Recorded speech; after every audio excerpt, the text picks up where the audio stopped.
as much as any human being that I know in the world, and there are a lot of people I can thank for my being here. Rabbi Brog, right?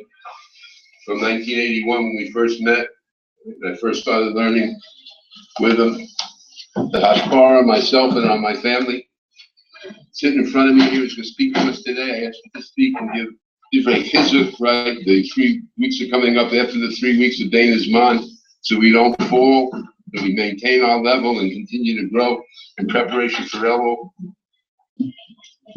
A quick little comment on who this man is, besides the fact that his grandfather, we all know, is Rabbi Avigdor Miller. This is a man that's sitting here that's going to speak. I don't mean to embarrass him, but I got to tell you, this is one person. I never had such a thing happen in my life, that all of my family, my wife, myself, and my children have all agreed, if there's a machlokus in the family that we can't settle, believe it or not, everybody, my kids, my grandchildren, everybody, whoever's available and knows enough, has agreed, if we can't come to a pashara on it, we've all agreed whatever Rabbi Brog says, we do it. That's not exaggerating. It's a true thing. Everybody's agreed that whatever he decides, we will hold on. That's the greatness of the man for me and my family and for our life. And I'm extremely grateful he's here. I'm extremely grateful he agreed to speak today. We ask people to please turn off your cell phones if you can, and put them on silent, right? And everybody should enjoy the shiur and enjoy and have as much honor and pleasure and spiritual recharging as I've gotten from this man over the years, right? That all of us should get it today. Thank you, everyone, for being here, and let's look around. Amen. Shalom Aleichem. I must say it's tremendous honor for me to be able to speak. I'm humbled to speak in front of such a wonderful Eden. And I think by the time we finish what I have to say, you'll hear a much deeper meaning in my appreciation in what goes on here in this yeshiva.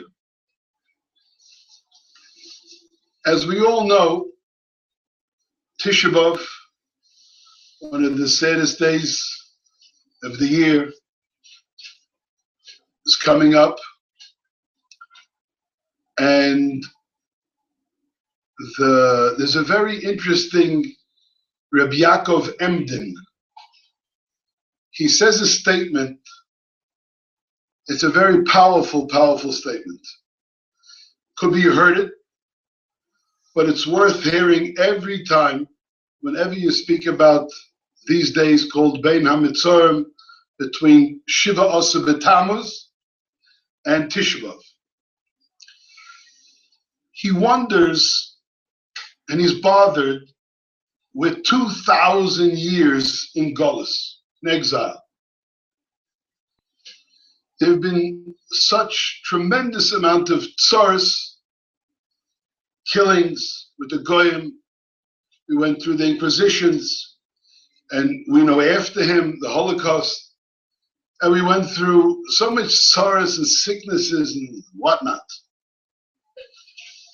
If he says he thought about what he could put his finger on would be the reason, the closest reason for why we're here, still here 2,000 years.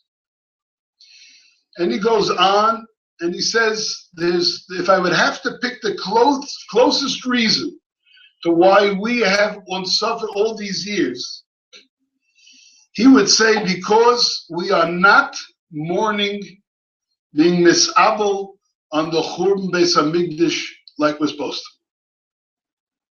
He says there could be many other reasons, but if that was the only reason, for him, he understands it. That we're not mourning enough on the Churban Habayis. We should want the Beis Hamikdash to be rebuilt, and so on.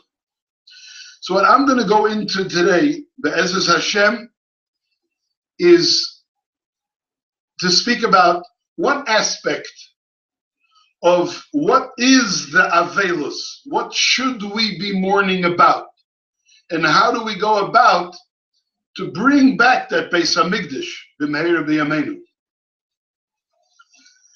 So I heard there's a Gemara. I heard this from my Rebbe's brother-in-law, Reb David Soloveitchik, Shlita. He should live and be well. I learned over here in Geulla when I was a single after I got married, a number of years. His brother-in-law, Reb Michal Feinstein, Zecher Tzadik Levracha, is a nephew of Reb Moshe Feinstein. He lived in Bnei Brak. Also a brilliant man who sat, Loi Posik Puma Migirsi, sat and learned Yoimon Valayla day and night. And he took out a Gemara in Nedarim, 20 blot from where the Daf Yomi's holding, 20 blot ahead. On Daf Pei Aleph, Omer Aleph, the Gemara says, the Gemara is wondering why we are in Golas. What Avera did we do to go into Golas? So the Gemara, Ravina Omer She'ein Mevorchim B'Eretz Tchila. Klal Yisrael, before, towards the end of Beis HaMikdash, they were not making Birchas HaTorah in the morning. The regular Birchas HaTorah. And the Gemara brings the Omer of Yehuda Amarav, Gemara brings the Posik, the Chachomim. We're trying to figure out what was the reason for the Churban. V'loi Pirshu ad shepirshu HaKadosh Baruch Hu ba'atzmoi, until HaKadosh Baruch Hu himself told them, Vayoma Hashem, and Hashem said, Al ozvam es Torah, you forsook my Torah. And one pshat, Rabbi Yehuda Marav says, they didn't make Birchas HaTorah in the morning. No Birchas HaTorah.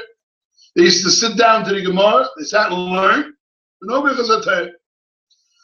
So the Ran, the Pirush Haran in the Torah, he says, he finds it difficult to say, Hashem told them because they forsook the Torah. Very hard to say that Klal Yisrael wasn't learning Torah. Very difficult. So he says, his take on it is that it wasn't that they were not learning Torah. They were learning Torah. But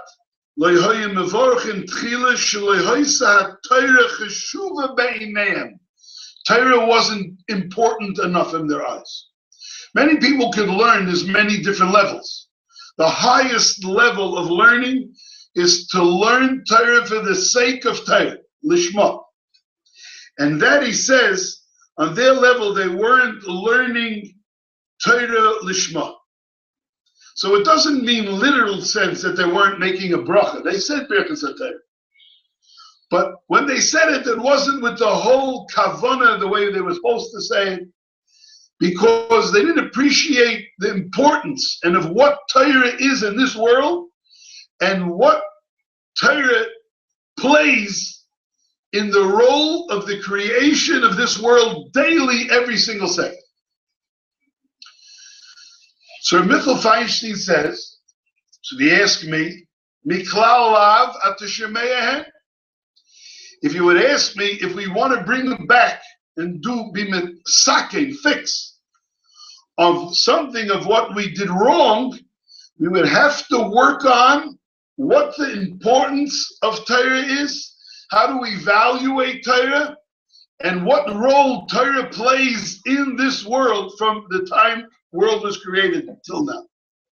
And if we study that and work on that and appreciate it, we're going to get closer to the building of the Beis HaMikdash. That's what it says in this Gemara. Simple diak, a simple conclusion. The reason why they're in Geulla is because they were not machshav Torah. They didn't consider Torah so chashuv. If we go ahead and work out the importance and how great Torah is, adarabah, we'll bring back. We'll get out of Geulah and come back to where the binyan Beis HaMikdash. Then he goes on to say, he says, let's take it a little further. Everyone knows in the Torah, Moshe Rabbeinu desired to come to the land that we're in right now. He didn't make it. He saw it, but he wasn't zeicher to go into it. What was it that made that Moshe Rabbeinu wasn't able to get into Eretz Yisrael? So we know the parsha in Chukas, we learned it not too long ago, the parsha of Mei Meriva. Mei Meriva. What does it say? Moshe Rabbeinu, they needed water, and they asked, HaKadosh Baruch Hu told Moshe Rabbeinu, you should go ahead and talk to the Dibartem El Hasela, you should speak to the stone, and the stone will give forth water. What does Moshe Rabbeinu do? Moshe Rabbeinu went ahead and he took the stick, Vayikach Moshe's Amata, and he hit the stone, as we all know. And because he hit the stone, therefore, and he didn't listen to what HaKadosh Baruch Hu said, Yam lo hemantem bi lahaktisheni le'enei b'nei Yisrael, therefore, you're not going into Eretz Yisrael. What was the sin of Mei Meriva? What was the issue there? And there are many, many commentators. And the truth is, for us on our level, to understand what the actual Avera was, way above us. But Chazal do tell us what we have to take out of it. So let's go through the words of Chazal, and we'll see it has a tremendous shaykhis with these days of Ben HaMitzorim, of waiting for the Beis HaMikdash being misabel on the Churban Beis HaMikdash. Simply, we learn that the pasuk is telling us, like Rashi says, if you would have spoken to the stone and the stone would have given forth its waters, you would have sanctified me la'einei ha'eda, in the eyes of all the Klal Yisrael. And then Klal Yisrael would have made a kal v'chaymer. They would have made a drush. Ma selazeh, just like this stone. Eina medaber, it doesn't speak. Eina shemeh, it doesn't hear. Eina tzarech leparnasa, it doesn't need to make a living. And mekayim diburei shel mokim, and it listens to HaKadosh Baruch Hu. We, who Klal Yisrael, who we could speak, we could hear. We need parnas. For sure, we got to listen to what HaKadosh Baruch Hu says. That's the simple pshat in the pasuk. However, according to the simple pshat, Moshe Rabbeinu should have spoke to the cell. However, there's a sefer called Mayim Tahirim, one of the early Achreinim, who say if you go through the diktuk of the psukim, that can't be the simple pshat in the pasuk. That Moshe Rabbeinu should speak to the seller. What the pasuk says, "V'dibartem el hasela." There's a big difference in diktuk between dibur and amira. Emor lahem to amira means one person's talking to another person, but the other person's not talking to you. Rashi in Pashas Chayesora says this. Amira is I say to you, dictate, or I tell you something. Dibur is a shmuz. I'm having conversation with you. We're speaking. I'm saying something, you interact. The pasuk would have said, "V'amartem el hasela," you should speak to the stone. Then it means stone put forth water. That we can understand. It doesn't say that. It says v'dibartem, you should shmuz, have a conversation with the stone. How is it possible, says the sefer, to speak with a stone? A stone is a domain. It's silent. Can't say a word. That's the whole mile of a stone. It doesn't speak. It just stands there. The minute a stone speaks, it's not a stone anymore. Yeah, a miracle could happen that a stone could speak, but the minute it speaks, it's not a stone. It was told to speak, to schmooze with the stone. How can that be? Therefore, the Sefer Mayim Tahirim says, that's why if you take a look at the Medrash says, not that Moshe Rabbeinu was to speak to the stone. Moshe Rabbeinu was supposed to call the whole Klal Yisrael together and speak in learning to Aaron and to Klal Yisrael. And as they would speak in learning, without saying a word to the stone was going to put forth water. That's how it's supposed to happen. The dibartem el hasela means in front of the cellar. Shona aleim perik echad. Learn a piece of Gemara with them. Learn a Mishnah with them. And you'll see the water is going to go, and the stone is going to give forth water without saying a word. How does that work? How does that work that the stone should give forth water by just speaking and learning? If you tell me the simple pshat is speak to the stone, I command you to give forth water. Okay, so a miracle came. The stone has to listen. But from the fact that I am talking, Moshe Rabbeinu is talking with Aaron, how do we understand that the stone should give forth water? The Torah says there is a famous Orach Chaim HaKadosh. It's a Chevel Salvavis, it's a Tana de Be'elio, on and on. There's a very fundamental part about Torah, power of Torah, that we have to know. And that is, the world is kofuf, is like a slave to Torah. The whole world, all our surroundings.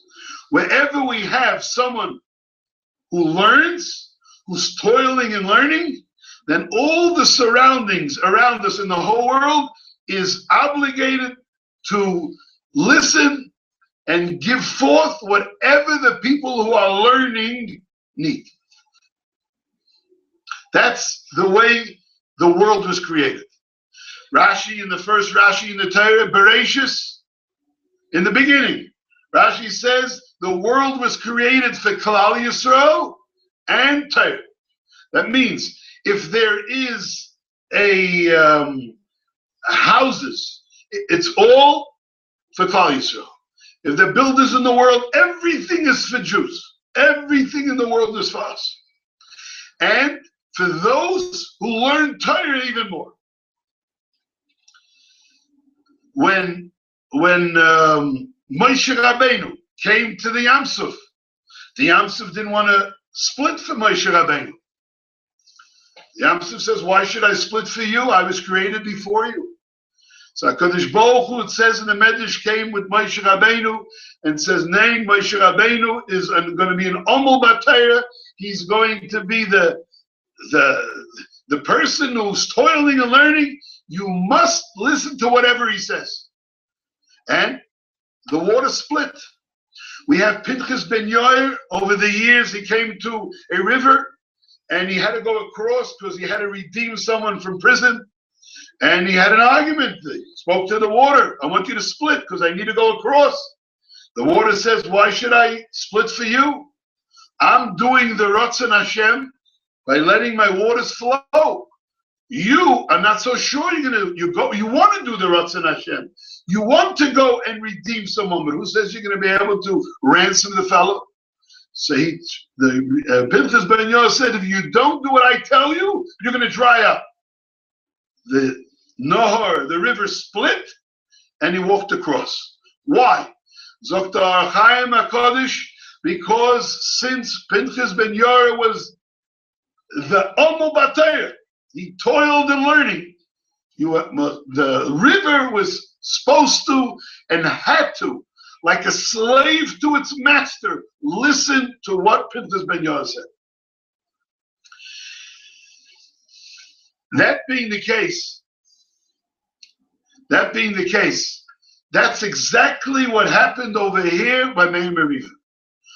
Moshe Rabbeinu, Hashem wanted you should speak in learning to Aaron in front of the whole Klal Yisrael.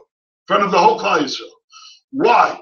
He wanted to show Klal Yisrael the power Torah has. Torah has such a power that everything around it must listen and give to what Torah needs. So if Klal Yisrael needed water, if Klal Yisrael starts learning Torah and gets to that height of learning Torah, then automatically the seller is going to have to give forth water without telling anything to it. And HaKadosh Baruch Hu wanted that Moshe Rabbeinu should show the power of Torah to Klal Yisrael. Klal Yisrael should see, when you're learning Torah, then all the surroundings are they're meshubed, obligated to go ahead and give forth to whatever you need. You're sitting and learning Torah. If we were learning Torah the right way, the way we're supposed to, we would have a coffee be made. Water would come up right over here, exactly where we need it. That's the way the world was created originally. And Moshe Rabbeinu had to go ahead and prove that and show it to Klal Yisrael. He didn't. He didn't bring out the Mikoyach El HaPoel. He didn't bring that out. And because of that, that was a great sin for Moshe Rabbeinu.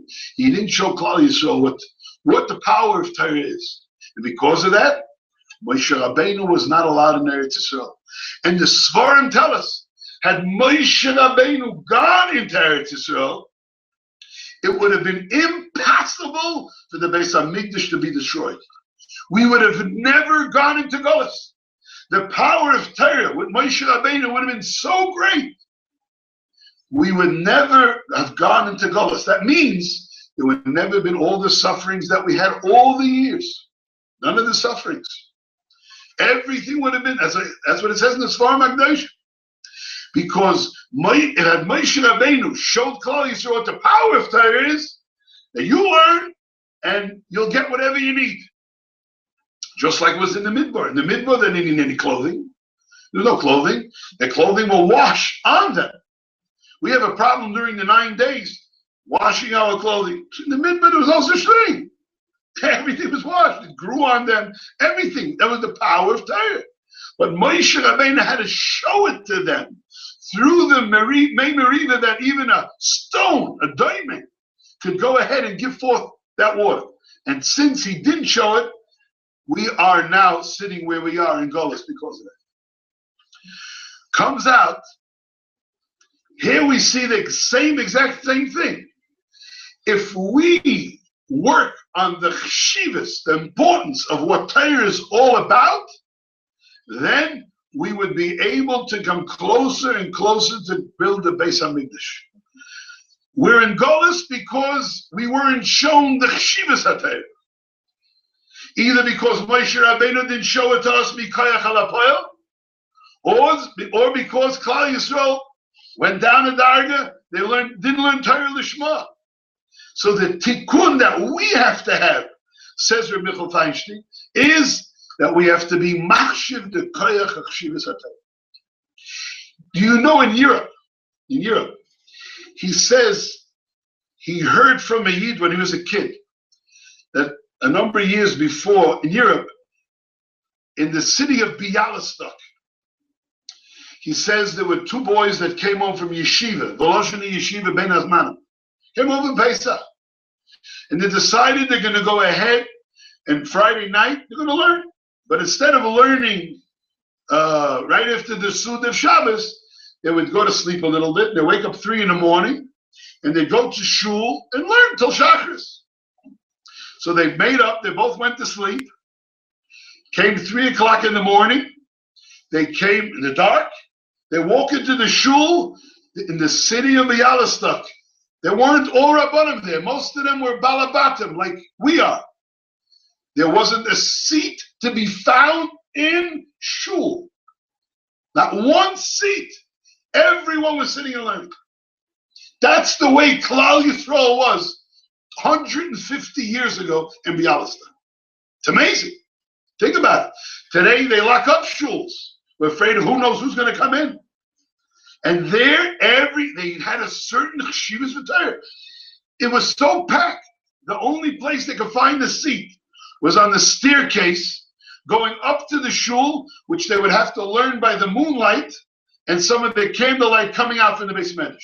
That's how powerful it was. In that same period, Rabbi Eliezer Silber from Zechreinu Livracha from Cincinnati says he remembers he said over that in the city of Shut, there was a city in Lithuania called Shut. The brother of the Vilna Gaon was one of the Rabbanim there. And he says a phenomenal thing. On the east side, the Mizrach wall of the shul, if you weren't a baki, an expert in Shas Bavali and Yerushalmi with Gemara, Rashi, and Tosfos, you cannot sit on the Mizrach wall. That's the way it was. You couldn't sit on the Mizrach. That's how powerful Torah was.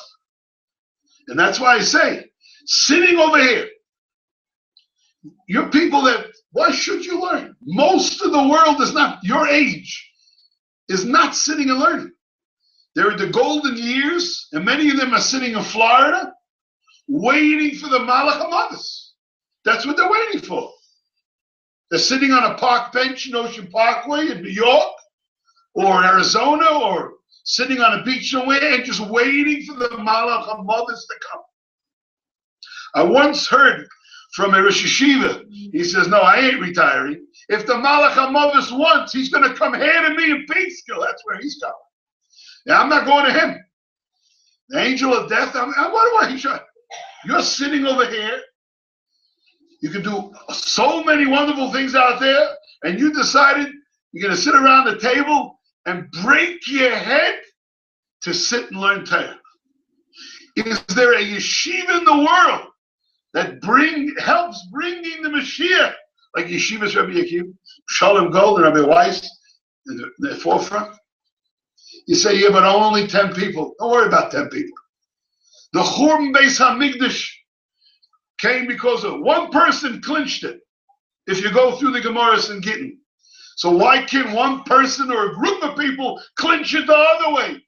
And before we know it, Mitzvah, today, tomorrow, Shabbos, we'll see the Beis HaMikdash coming down, right? Over the walls over here. You never know what will make it. But it's you people sitting over there. That's a tremendous chivas. In the States, when I tell people about it, they can't get over. 65 is the golden years. What are you doing here? My grandfather, Rabbi Avigdor Miller, told me, he remembers as a boy, he went to public school. There was no yeshivas then. But there was, over the years, there were little tidbit things that had an impact on him. One of the things that impacted him was, he used to pass by a nursing home. And there were many Jews sitting outside in the summertime and the springtime on the benches. Some were counting the chariots, the horses going by. Some were arguing, some were smoking, some were sleeping. He said there was one Yid. He was sitting by a table. He had a Gemara. He was shaking back and forth, and he was learning. He said, that Jew has no idea what impact he made on my life. I saw that, and they said, that's the kind. He's an old man. He's got one foot on a banana peel, the other foot on a grave. And he's sitting and learning. That's what he's doing. It must be unbelievable. He couldn't get over it. He said that he has no idea what kind of impact that he had. He's with Jews, yes. Yes. And that's why I say, I'm humble. I'm humble. I'm young still. Got a white beard, getting there. But I still, you're young at heart, 100%. But you decided to sit there and learn. You got to be pumped and pumped and pumped that you have no idea what you're doing to the world. We all have to learn from you. It's not a joke. I'm not talking rhetoric. I'm not here to pump you. I'm not getting paid for this. This is nothing. I am literally humble. The power of Torah. Many of us are used to hearing Hasidic stories. Maybe you came from Hasidic backgrounds. In the Litvische world, in Lithuania, you rarely hear a kind of a miracle kind of a story. But let me tell you a story I heard from my Rebbe, Reb David Soloveitchik. You heard it from his father, the Brisker of Rabbi Zev, Reb Geulla, who heard it from Reb Chaim Soloveitchik, who heard it from Reb Yoshe ben Beis Halevi, who heard it from Reb Chaim Voloshin. Reb Chaim Voloshin was one of the greatest Talmidim of the Vilna Gaon. There were 3 brothers in the family: Chaim, Simcha, and Zalman. Shlomo Zalman. Zalman was known, his nickname was Zellmeller. He used to call him Zellmeller. Brilliant man. He died very young in his 30s. He knew Kol HaTorah Kula backwards and forwards. Brilliant mind, brilliant mind. At 13, he knew Shas. 13, he knew Shas. All Gemara.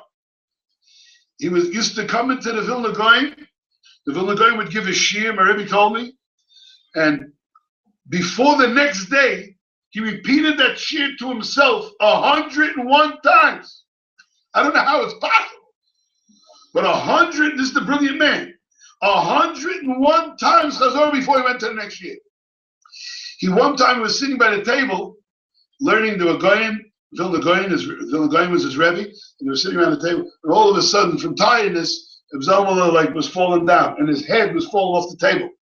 So the Gaon grabbed his head and held it in his hands, and he whispers, Rabbi Isai, I have the whole Torah in my hands right now. The whole Torah. This man, they say over the story, if you're a chassid, you have no problem believing it. Or maybe you're not, because it's going to be a Lithuanian story. But very few times they had such a story. He went ahead, and there were 3 Yidden Dayanim in Vilna were walking in the street of Vilna. And all of a sudden they see Al Zalmal of Volozhina walks off a roof, walks right off a roof, and he's walking in midair, 3rd story, midair. He stops in the middle, turns around in midair, and he walks back onto the roof. Then he goes off the roof and he's going back and forth thinking and learning. Hello? Like, what is going on?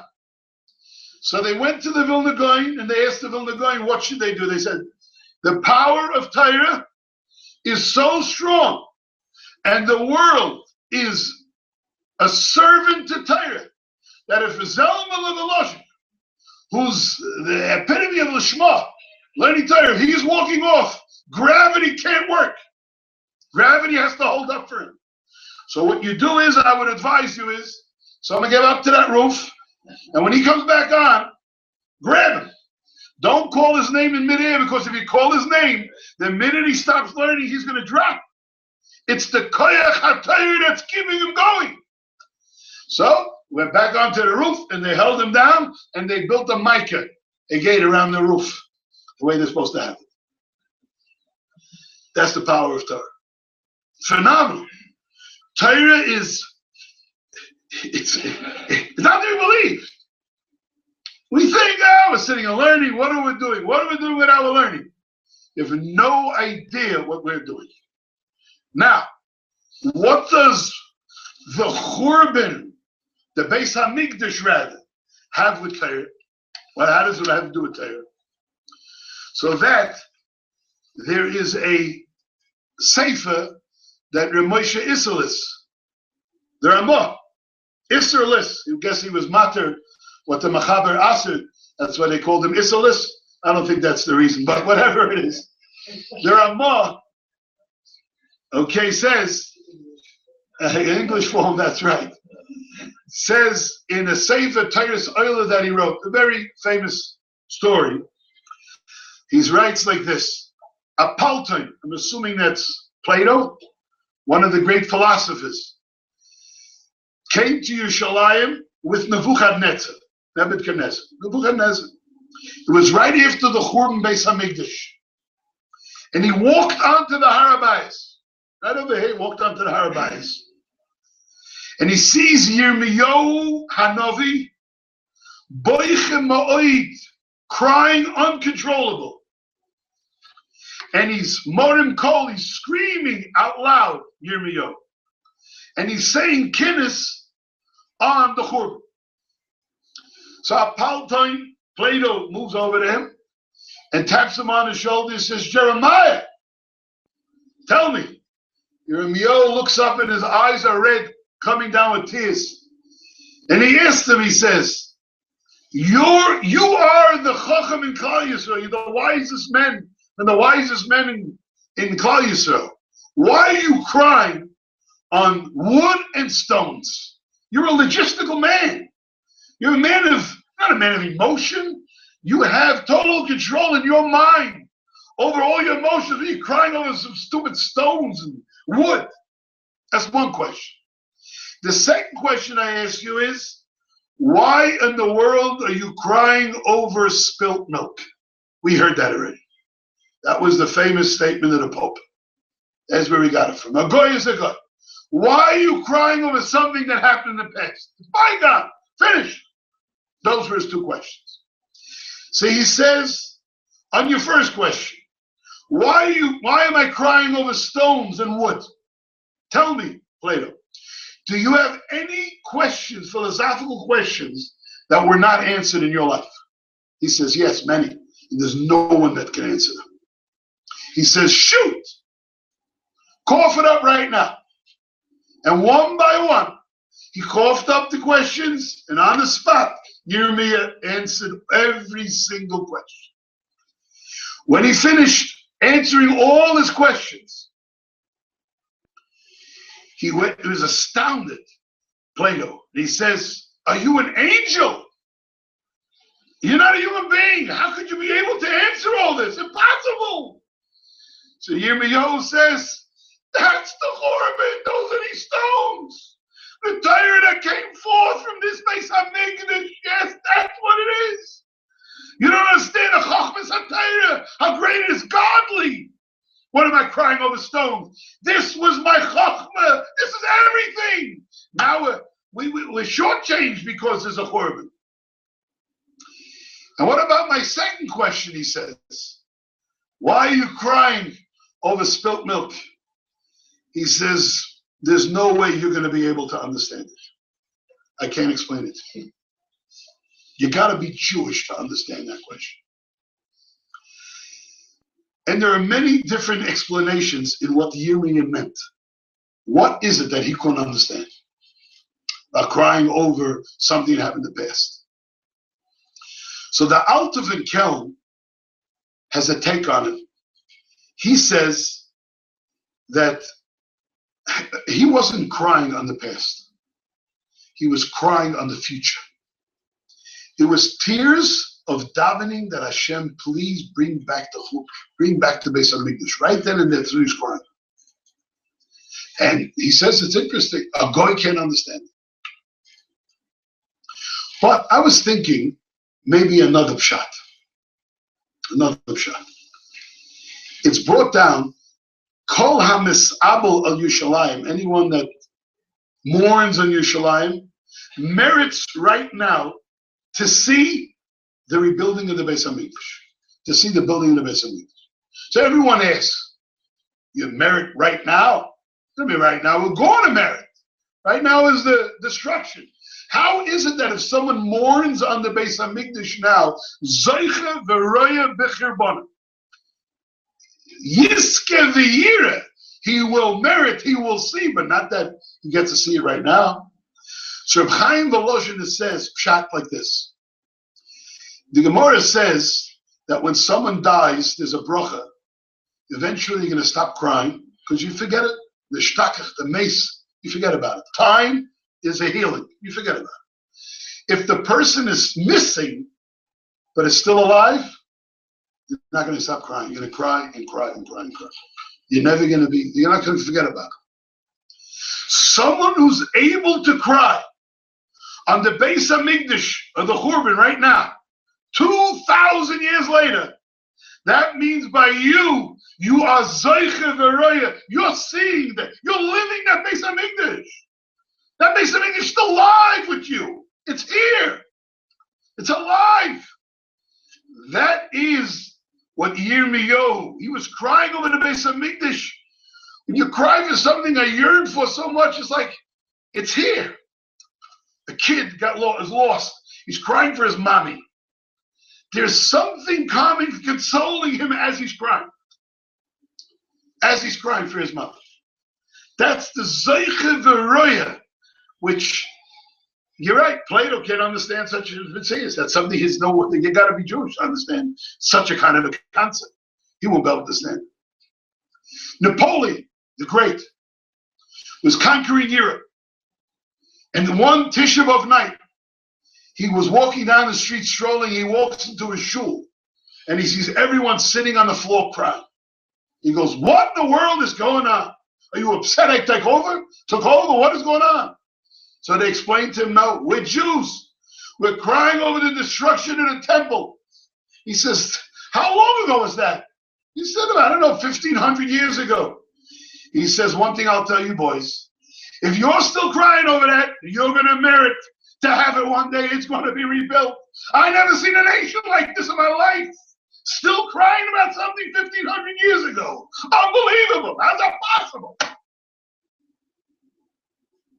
Unbelievable. The Koyach HaTorah. Let me read you something fascinating.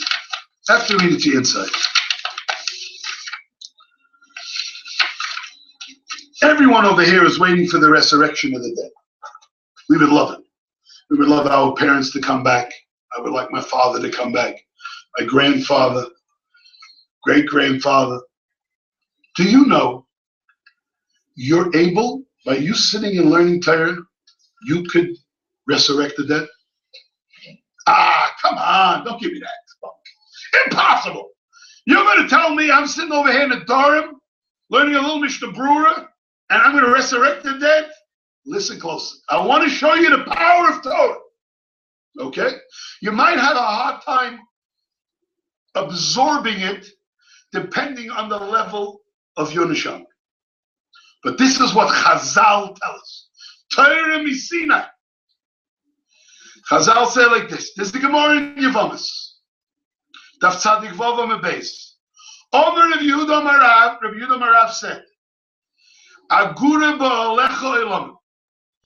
It's possible to live in both worlds. In Olam Hazeh, in this world, and in the next world. Because it's possible for a person to live in both worlds? Impossible. Ella Omar David Lifnei HaKadosh Baruch Hu. David HaMelech said to the Rebbeinu Shalom, I'm begging you, Hashem, Sheyoimru David Shmuel Mipi be'olam hazeh. I want Klal Yisrael to be able to say over my Tehillim, my Torah in this world. The Omer of Yechinim Mishum Reb Shimon ben Yochai said, Kol Talmud Chacham, anyone that says over David Shmuel Mipiv ba'olam hazeh, Sifsoisov Daivavais Bakever. I just said over something named Reb Shimon Yochai in Miron.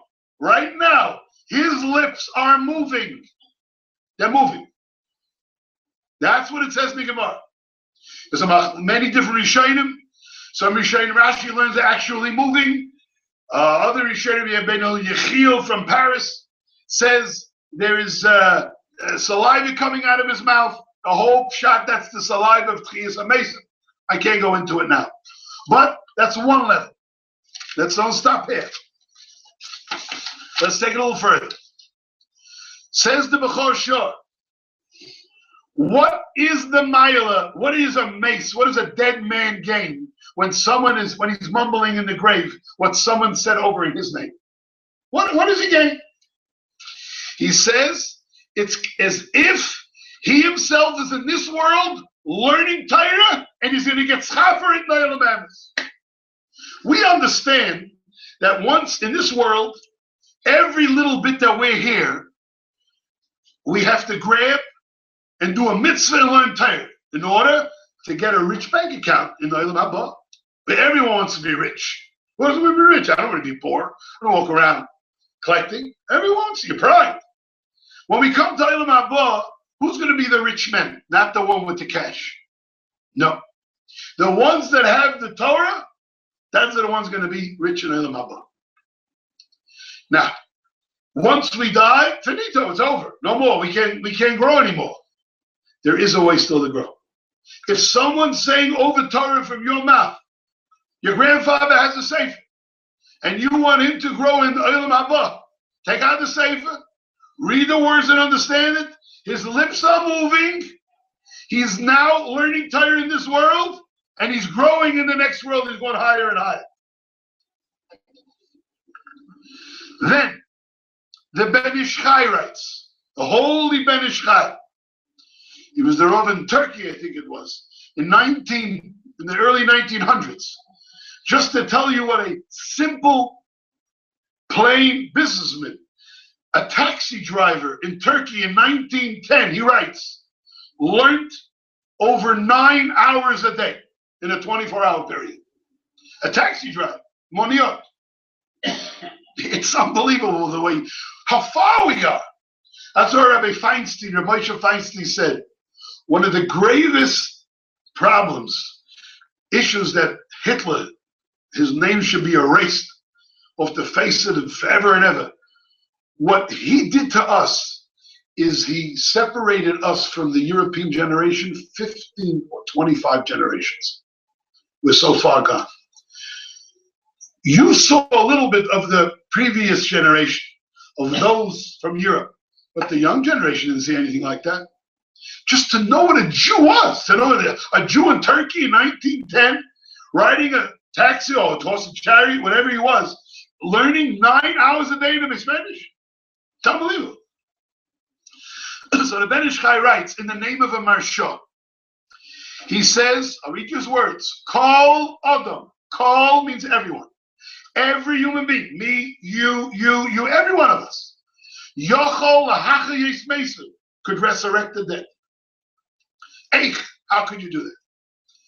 He says, if you say something over in someone's name, the Divrei Torah that the person said in his life, you're saying now over in his name, Mechayim Oisei Chaye Sho Bakever. He becomes actually alive in the grave. In the grave comes alive. Unbelievable. The Chiddush. The Chidor writes, I'm going to take it a step further. Do you ever read the Gemara? This must have bothered you. It bothered me. Anyone who learns Gemara bothers. Omar Rava Barada. Rav Ada said in the name of Ada, in the name of Shmuel, in the name of Chanoin, in the name of Abaye, in the name of Shmuel, in the name of you go on and on. Who cares? Just get to the point.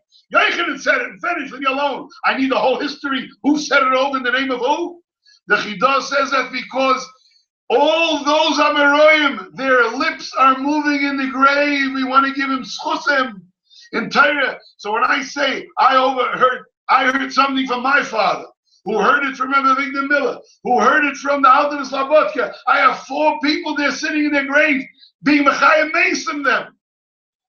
And as I'm saying this, the Ben Ish Chai, wherever he's buried, is alive in his grave, same time. Unbelievable.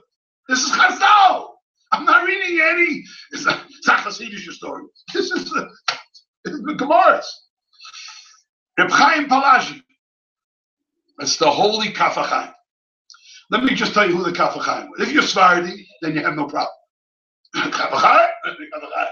If you're Ashkenazi, the Mishnah Brura, the holy Chavetz Chaim, did not budge, didn't write a psak in the Mishnah Brura, his grandson told me, until he read through what the Kaf HaChaim had to say. Did you ever believe that? He didn't write on the whole Shulchan Aruch. But whatever he wrote on, the Chavetz Chaim went ahead and he would read, he would go through the Kaf HaChaim when he said first. What does the Kaf HaChaim say? He says, I am going to add on the Ben Ish Chai. If you say Chidushim in the name of someone who's already passed on to the world before, Harei Hu Bo Ma'olam Ha'elyon, that neshama comes down from the world where he is upstairs into the Beis Medrash where you are learning. The Kaf HaChaim is right here this second. Maybe you can see it. I can't see it because I'm not that holy enough. But there were Yidden who were able to see it. Kaf HaChaim. And he brings, if you're into Kabbalah, he brings from the Zohar HaKadosh. They go in and in. I got too much time left. Go on and on and on. I'll just bring you a couple of stories. Marshal was the earliest of the Achrayim. Earliest of the Achrayim. Marshal. He hired someone to rebuke him. We run away from rebuke. The Chazonish says, today, there's no mitzvah of Echech Techech. It's deleted. I mean, it's there, but no one knows how to give it. No one knows how to give rebuke. It doesn't mean to your children. I asked my Rebbe, does that mean I can't rebuke my children? He says, no, your children is chinuch. Chinuch is a different story. Chinuch, you give the old way, you give them a little zets here and there, be all right. Don't abuse, but whatever it is. Rebuke, to tell people off, no. Rebuke yourself, no one else. The Mashal hired someone to rebuke him. It says if someone loves rebuke, he will be merited to be buried Friday afternoon. Someone who's buried Friday afternoon, after the 5th or 6th hour on Erev Shabbos, will not have the einish of chibut hakever. I don't know if you ever saw it. You ever go into in America, when everyone in a paint company, they take a can and you place, could you please shake it up for me? And wherever it is, Home Depot, they put it in a machine and go back and forth. That's chibut hakever. It's going back and forth like whatever it is. When they describe it, the Rishon Chachma, he describes the einish. If you are love rebuke, someone gives you a rebuke and you listen to it, it hurts. You don't go, I love it, give me more. It hurts, and you act on it and do what you have to do. You want to have chibut hakever. Anyone you know buried Friday afternoon, he's something holy. I don't care who he is.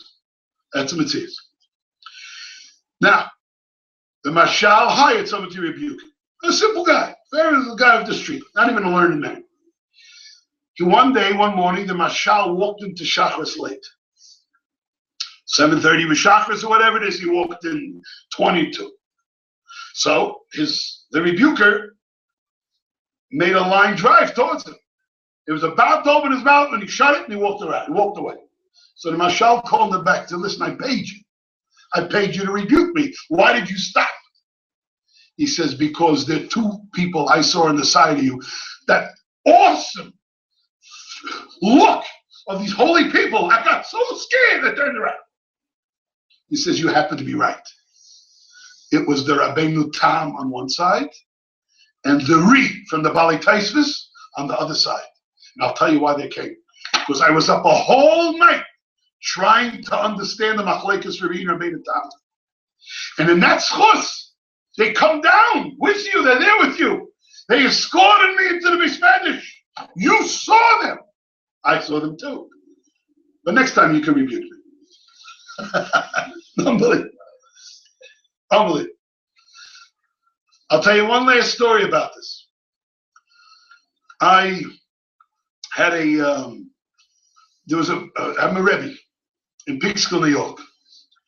And Baruch Hashem, I had Rabbi Jatkowitz, two of his sons. One son was a Talmud of mine, unbelievable. Anyway, what happens is, they may be talking for it, and there's a boy that did something in the Shiur. He did something that was so phenomenal, some kind of kindness to another boy. They were talking, and a boy needed a tissue. I don't know what it was. His nose, I don't even remember what it was. But unbelievable, quietly went ahead and did it. Went out of his seat and did it. I was so taken aback. I announced, there's a boy in the class who did something that's so powerful. I promise I will speak by his Sheva Brachos. And I don't go speak by people's Sheva Brachos because I'd be around the clock talking by people's Sheva Brachos. So I said, I'll go ahead and speak. The boy kept it in mind. 12 years went by. I married my first daughter. I was in the middle of the marriage of my first daughter. 3 days before the end of the Sheva Brachos, I get a call. Rebbe, you promised me. I'm in the middle of my week of my chasna, and I want you to come to Sheva Brachos. I said, yeah, but I'm in the middle of my... Rebbe, you promised me. I promised. I said, no problem. I'll have to work it out. So I said, where, do you have any Sheva Brachos in Brooklyn? Because I'm making the Sheva Brachos in Brooklyn. And my father-in-law, Oliver Shalom, Rabbi Avigdor Miller, Starrett City. And I said, fine, I will. He's making one too that day. He was also making in Brooklyn. I said, fine, I'll finish my Sheva Brachos early, and I'll run over to Borough Park and I'll speak with you.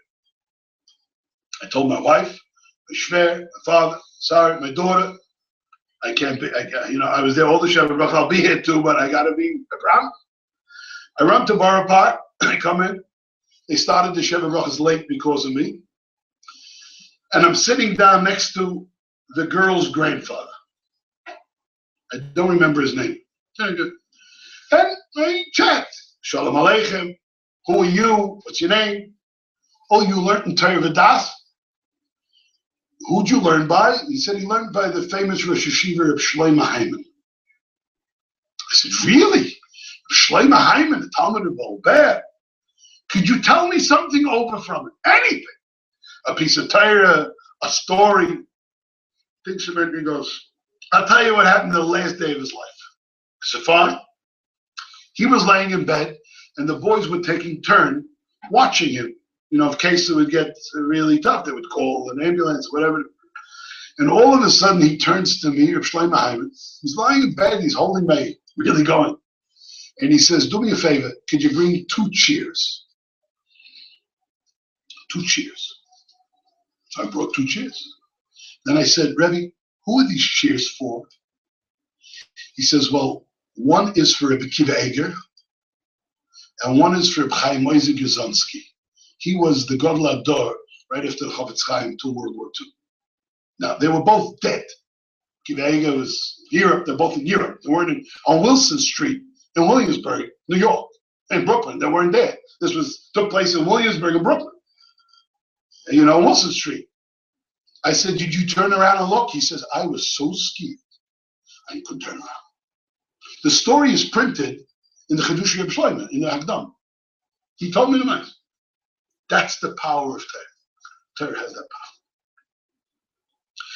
So, as I'll end off, I'm humbled just sitting over there. My eyes are such nachas. You don't understand what's going on in me now. Just to see Yidden give up everything, just to learn. They learn.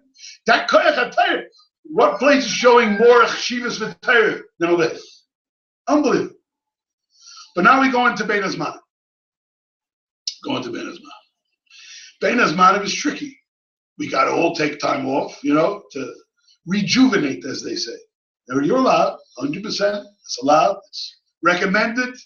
We should do it. I'm here. Rejuvenation also, 100%. But there's certain things we shouldn't forget. There's a medrash the Maharal brings down. A beautiful medrash.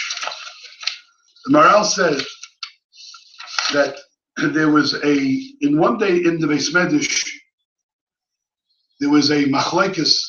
If you would have to pick out one pasuk in the Torah, it says it all. That pasuk says everything, you know, it encapsulates everything. What would be the pasuk? So Ben Zayme gets up and he says, Rabbi Say, I'll tell you which pasuk. Shema Yisrael, Hashem Elokeinu, Hashem Echad. That's the pasuk.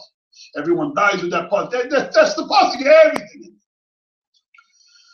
Ben Nanas gets up and he says, I got something more. V'hafta riacha kamaycha. That's the one. That's the pasuk. Unbelievable. Okay, so far so good. You could think on your own the whole Bein Hazmanim why Shema Yisrael is that pasuk. You could think Svaras, wonderful. Then all of a sudden brings the Maharal. Another Yid gets up, Ben Pasi, and he says, no.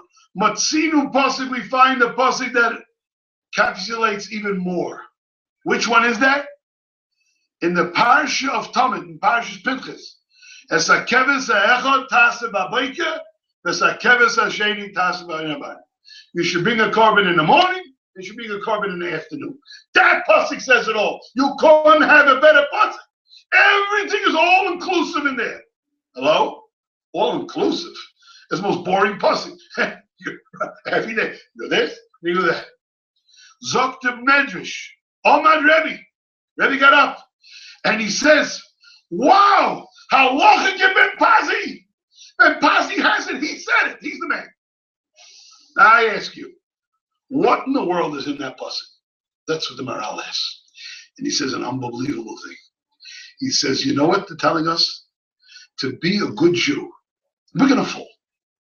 We're all going to fall. Ein tzaddik ba'aretz sheyasa tov v'le'echta.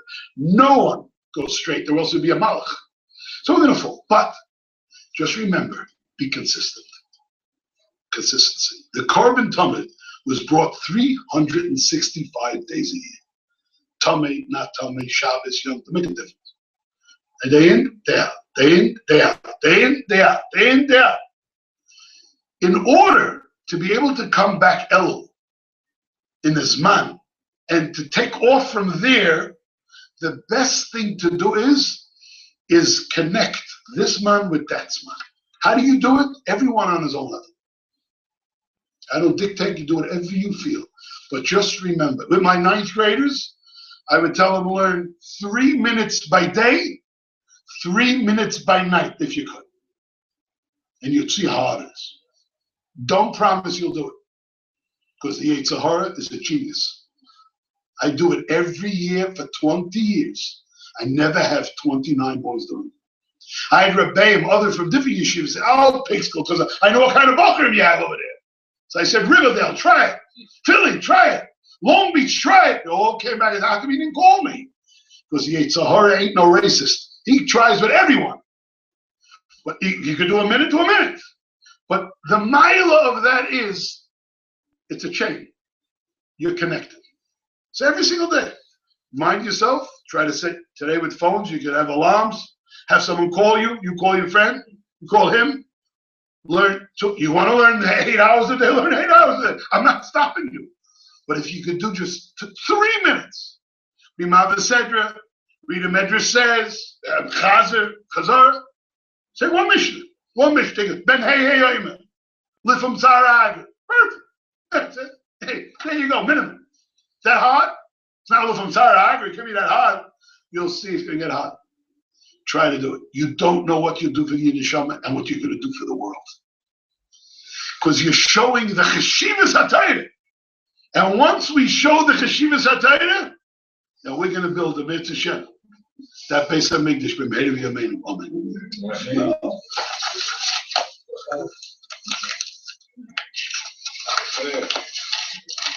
Okay, thank you for listening. I'm humbled. What can I tell you? It's my squad. No. You know, they say once, there was a couple that came to, a new couple that came to his father-in-law's house for Shabbos, the first Shabbos after the wedding. So they sat by the table, and the father-in-law wanted to show off. So he dragged on the meal, 4 or 5 hours. The next morning, he dragged it on again. Shalosh Shudas, the same thing. Moitzi Shabbos, he told his newlywed wife, let's get out of here fast. I don't know what Malav Malki he could be doing. So he told his mother-in-law goodbye, and his mother-in-law said, the pleasure is ours. He said, that's right, the pleasure is ours and ours and ours and ours and ours. So with that, we got to stop.